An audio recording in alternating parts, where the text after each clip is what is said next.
Yeah, Blake, the Russians developed some supersonic technology that actually didn't make it past an air show. And one of the sort of legendary of Russian airplane innovation.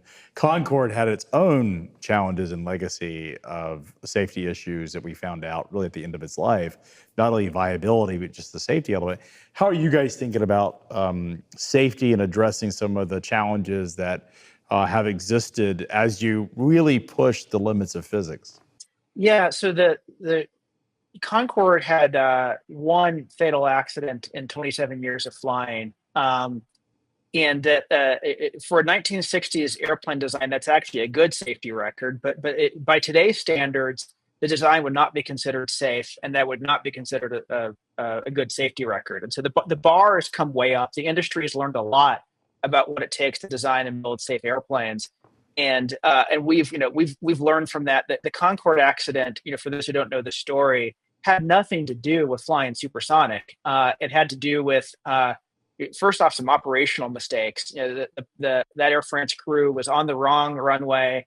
They were overweight for their takeoff, and then they ran over some debris that had fallen off of another departing aircraft, and it burst a tire, and that led to a series of mishaps that the crew didn't really handle perfectly, and it ended in tragedy.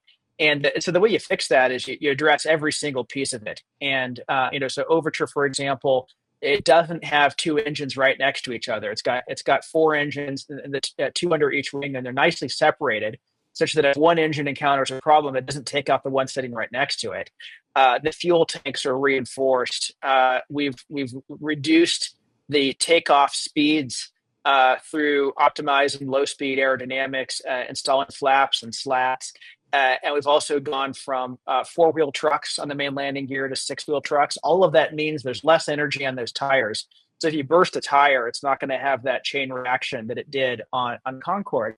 And there's also all kinds of opportunity here to just add safety and software. So if the pilots are on the wrong runway for the current weather, they're going to get an alert right there on the flight deck. If they are over their takeoff weight, they're going to get an alert right there. They're not going to be able to do that by accident. And there is a zillion other things in the airplane, where the safety technology and safety understanding has just come very, very far from the 1960s.